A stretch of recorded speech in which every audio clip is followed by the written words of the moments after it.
The views and opinions of FRC Media, Bristol Community College, or the City of Fall River.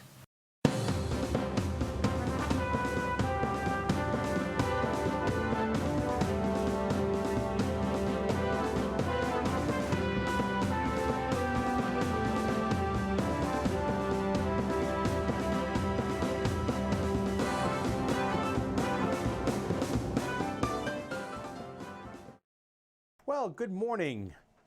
This is CJ, and I'm coming to you live today after a crazy snowstorm, which I wasn't really particularly proud of. And today we have a very special guest host. Our guest host has been classified as the biggest pain in the derriere of every city and town in the Commonwealth of Massachusetts.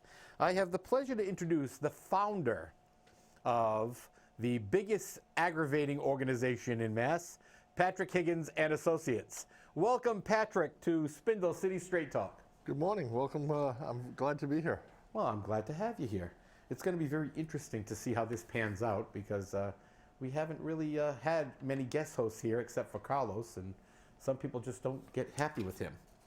So the first thing I want to address, the elephant in the city, is the lovely job that the Fall River DCM and the mayor of the city of Fall River did with snow control. I'm not going to call it snow removal because we don't remove snow. We just move it to the side of the road and then, or sometimes just leave it in the middle. This morning you're going to laugh. This morning I left, and as I'm leaving, I looked down a street, and there is a city plow truck stuck in the middle of the street with the sander on the back, and it can't move. It cannot move. By the way, for the people at City Hall watching, thank you for watching. It was truck D7. You may want to get somebody out there. And that's from the division of Don't Care Much. That's right, Don't Care Much, exactly. DCM, Don't Care Much. And you know, this is the great part about it, because then, of course, the administration, the two, as he's so fondly called around here, went on local media outlet, Radio Pravda, and said, this is great. We did such a great job with handling this snow crisis, this snowstorm, and we didn't spend that much money. Guess what? It shows. It shows. You know, this is like ridiculous. It's absolutely ridiculous. I did not see a plow at all throughout the weekend. Well, wasn't there a fire truck stuck over near you? Yeah, that was over in front of my house, and I was like, this is getting crazy. You know, and this just gets nuts. You know, the ambulances were having difficulty, streets were not plowed. Now, you know, in giving due credit, right after the snowstorm, I did go out. I have a four-wheel drive vehicle, but you know what? Four-wheel drive doesn't mean you can stop. No. It doesn't mean you can stop. It just means you can get out of some things, and not everything. So Plymouth Avenue was okay immediately after the snowstorm, the first one. Robeson Street was fine, and it was said today that High Street, going from the old police station all the way up to Charlton, was crystal clear and right down to the asphalt. Oh, by the way, so is Bank and Purchase Street. I wonder why Bank and Purchase Street were nice and clear. Bank and Purchase Street? Yeah. I think that's where the bean is, right? Yes. The two beans. Yeah. So, you know, I guess, you know, depending on who lives there, gets better service than everyone else. That's the guy that rents and doesn't pay taxes. I guess so, yeah. So his taxpayers' dollars aren't at work because he doesn't pay taxes. Well, you know, that's just the way it is. But, you know, this is just gets to be very interesting how we see how this was an absolute fiasco. Now, I have said for years, I don't know how many times during the wintertime I've said to the city council, I've said it to previous administrations, I've showed them the facts, the data, everything. Snow plowing does not work. It is not safe. It does not make the roads safer. It is costly, and it is inefficient. Snow removal works. We are a city with tons of parks. We have more park square footage per capita than any other city in the Commonwealth. You mean to tell me you can't blow this snow into a dump truck, load it to a park and dump it in the park and let it thaw out there? It's not an environmental issue. It's not a major issue on affecting the park for usage because it's the winter. They're not really used that much. Then where would the homeless sleep? Well, don't worry about the homeless because the mayor couldn't even open up Government Center as a warming station. Oh my goodness! Until it became a fiasco on Facebook, and the Herald News wrote an article about it. Oh. Because it was too costly. It was too costly, and the volunteers wouldn't be safe going into Government Center to staff this. And by the way, we did receive text messages this morning from people are still sleeping in Government Center at 11 o'clock in the morning. So hey, tough night. Yeah, it's just this is just getting to be one fiasco after another, and it doesn't seem that this mayor is going to really dig himself out of anything, because the more he does, the more he screws up, it seems. The interesting thing was yesterday I was watching the news stations, and I was watching Channel 7 News Boston, and Marty Walsh was on there 7 times. Right. The governor was on the air at least twice that I saw. I turned on Channel 18 and I'm watching the Charter Commission meeting. Where's the mayor? We don't have a mayor in Fall River. And I received from the governor 3 press releases yesterday. During the snowstorm, I must have received a press release every 3 or 4 hours from the governor's office, from Mass Emergency Management. I received one from Faust Fiore. The snow ban is in effect. Then I received one. The snow ban has been lifted at 9 a.m. That was it. Well, Faust doesn't live in Fall River, so right. He doesn't know what's going on. Exactly. And why should he be concerned, I guess? But, we got to give a $5,000 raise because he's doing Monica's job. That's for the gas to come from Marion.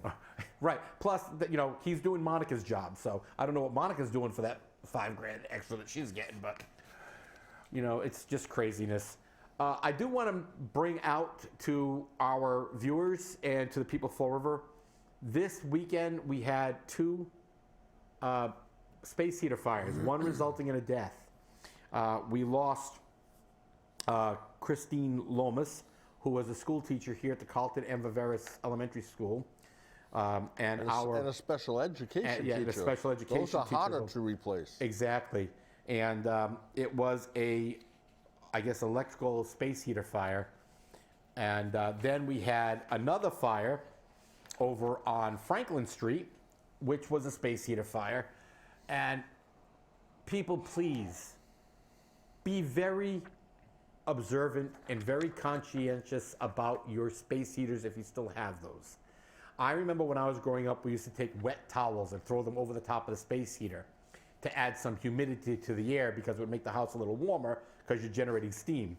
But I also remember at times that we left them on there just a little too long and they would get a little scorched, or poof, they would start little fires. Keep things away from the sides of your space heaters. Do not use all those power strips and plug everything into them like your electric heater and all the other things, because you're just going to create a problem. Be aware of what's happening with your space heaters. When I purchased my property, I had 2 units which still had space heaters. I removed them immediately.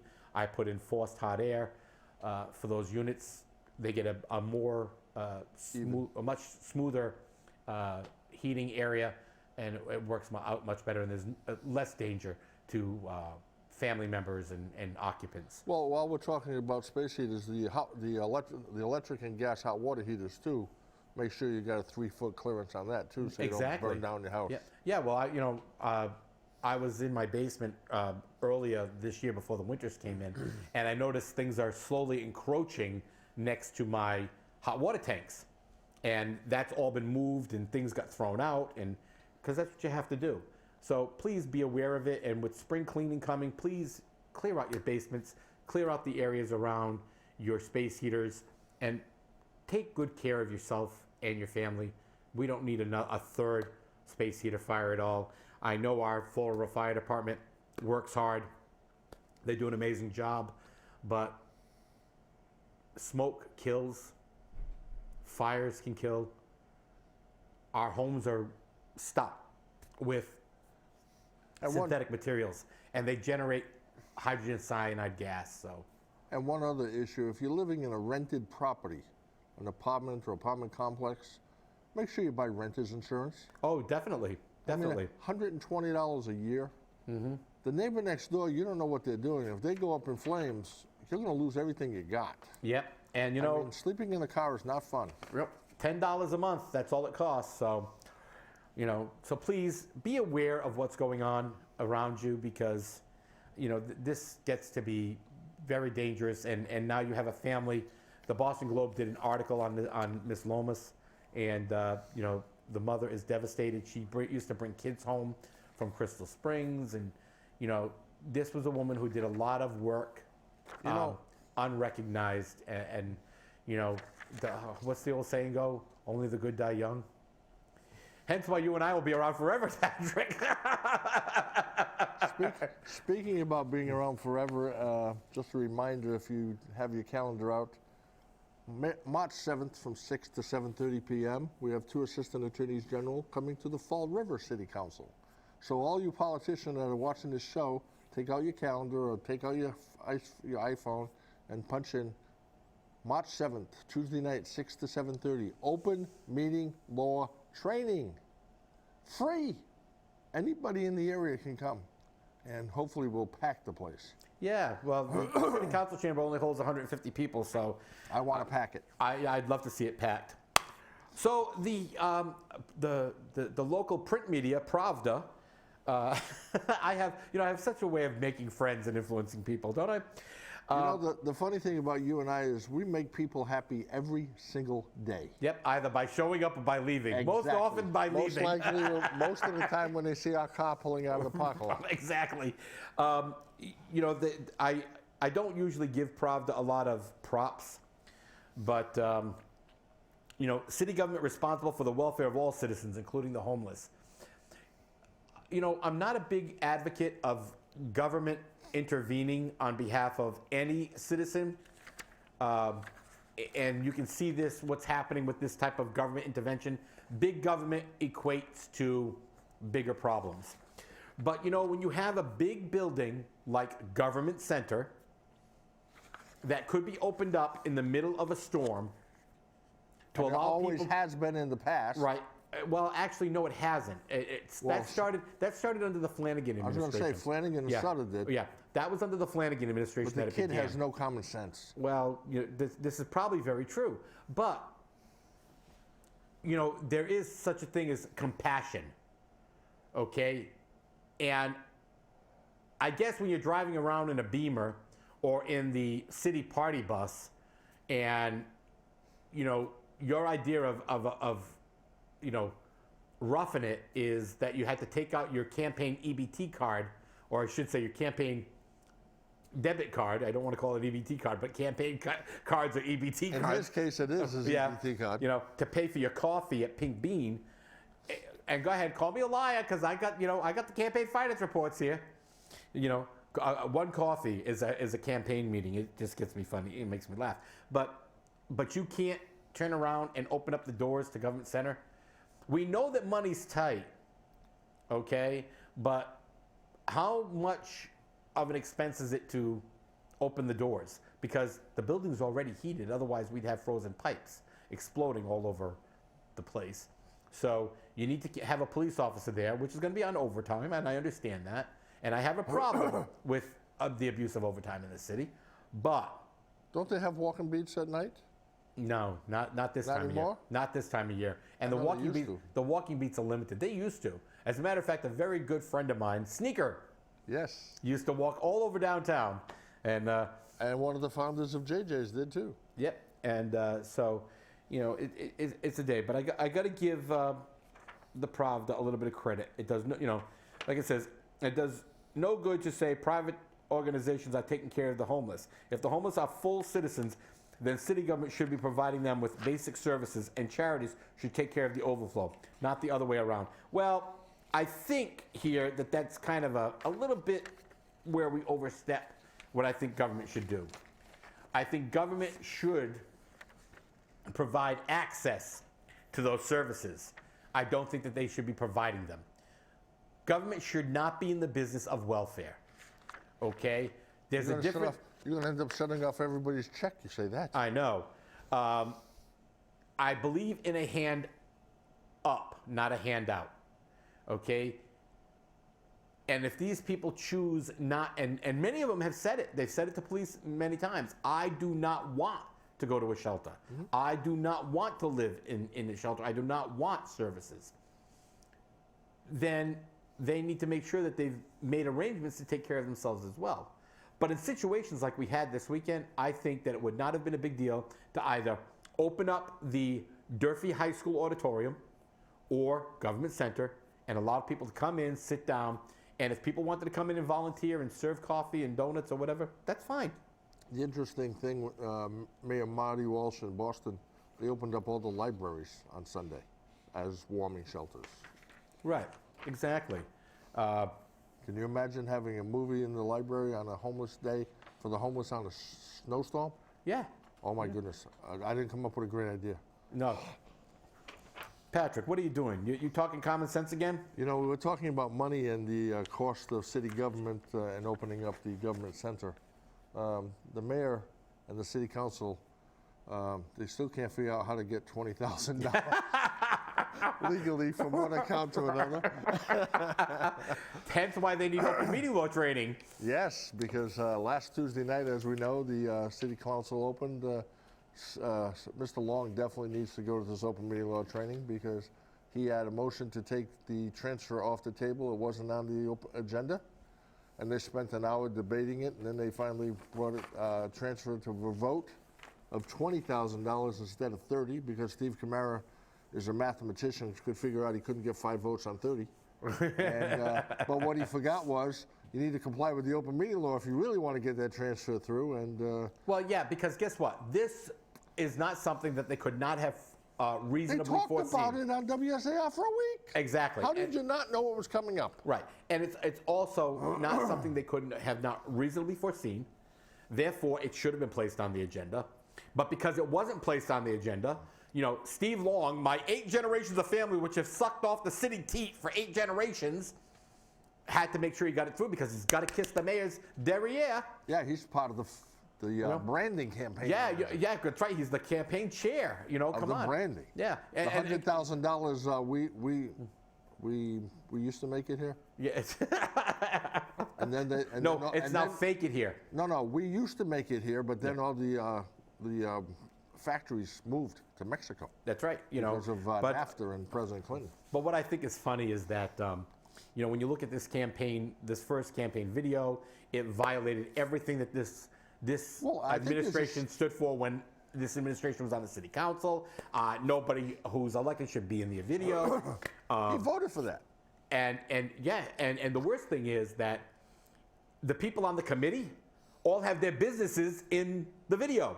So this is a paid, taxpayer-funded commercial for these businesses. That's compensation for being on the branding board. Yeah, well, you know what? That compensation can also be classified as an ethical violation. Oh, yes. Complaints have been filed. Oh, I'm sure they have. But my office doesn't sit around doing nothing. I know. You've got a vast array of people throughout the Commonwealth that are just looking for stuff to stir up the crap. Yep, we got quite a staff. But you know, it was interesting because you know I went to an open meeting law training with you, which, by the way, they tried to use against me. For going to that, and thank you, Joe Macy and Gary Howiak, for that.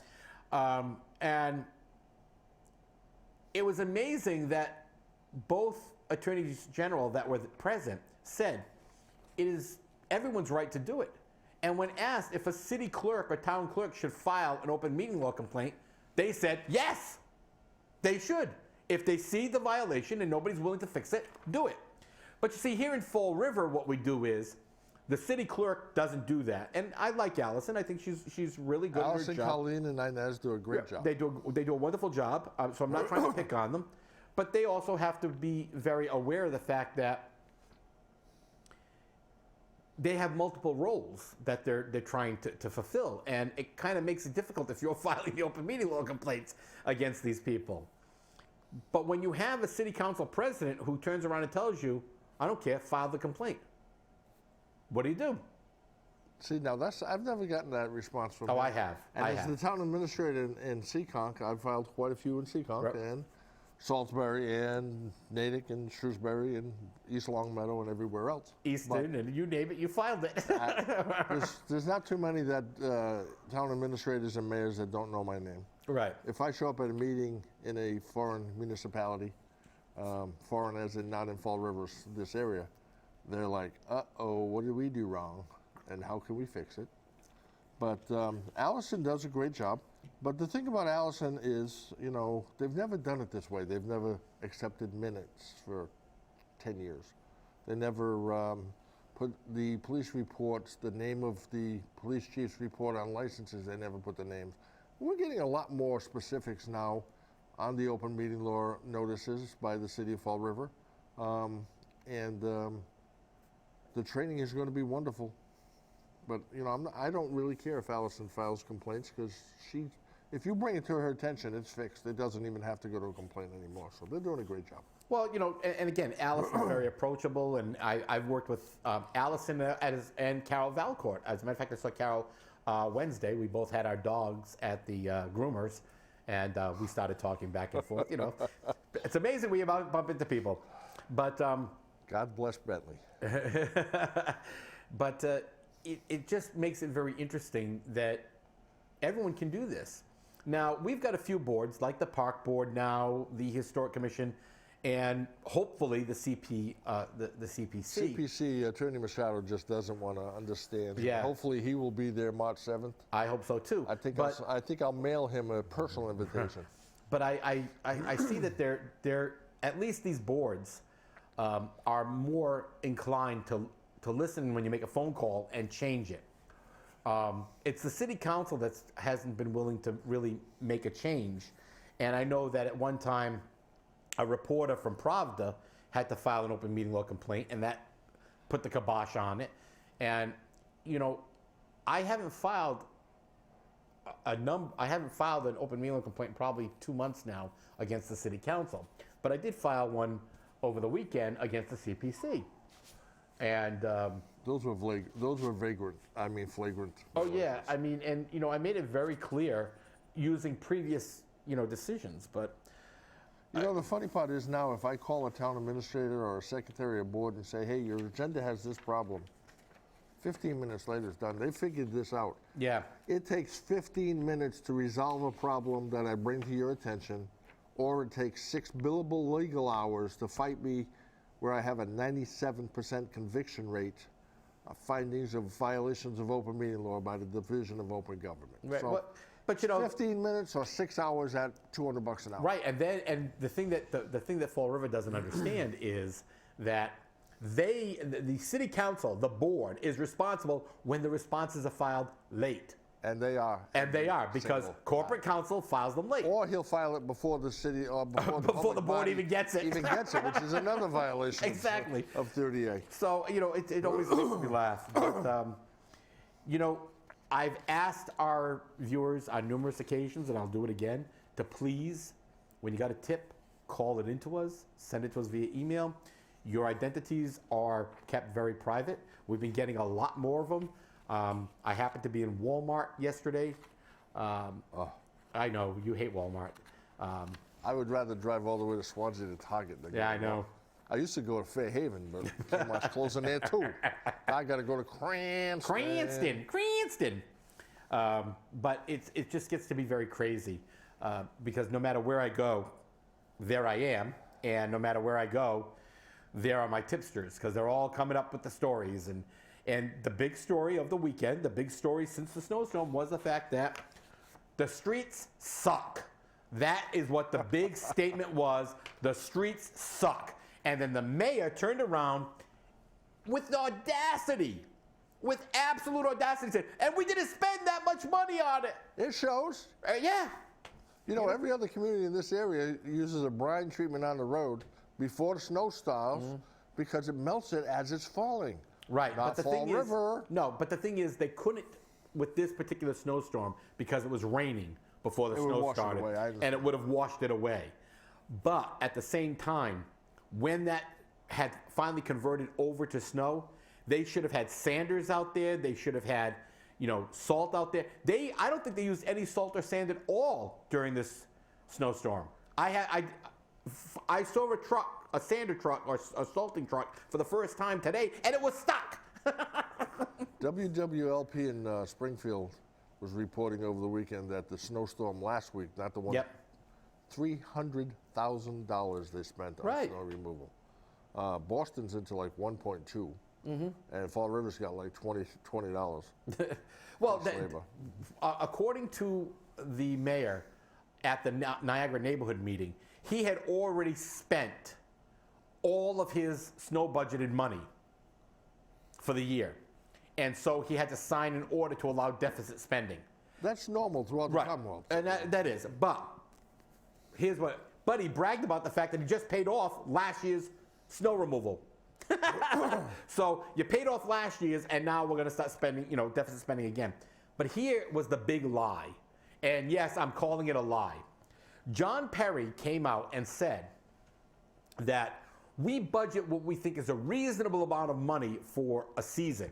Because if we over budget too much money, we can't use it. Well, the other thing with snow removal is once you budget that amount, you can never lower it in future budgets. That's why a lot of the towns have 200,000 or 100,000, and they go $500,000, but they won't raise that budget number, because once you raise it, because of the deficit spending allowance in the statute, you can never lower it down. So if you go $500,000, you're stuck with that forever. And if you have a snowstorm, a season like last year, that's $500,000 going back to certified free cash. Well, no, because they turn around, they buy the salt, they buy the sand. I understand that, but they can always transfer that money out after the season's over. No. And that's what people don't understand. That money isn't locked forever. We do it all the time in Fall River. Look, we're transferring salaries to 20,000, so they're not going to tell me that for the rest of even after the snow season is over, that for April, May, and June, if that money's needed for something, they can't use it. I'm not sure about that. Well, neither am I. I'm doing a little bit of research on it, but those are all we move money around all the time in Fall River. And one of the things that did come up. But they'll stop putting it on agendas now before they do. Oh, yeah, exactly. But one of the things that did come up with, everyone was so PO'd about the snow and the ice and the streets being so poor that they forgot to notice that nobody during this storm was using purple bags. Just a quick reminder, tonight's Housing Authority meeting should be a very interesting meeting.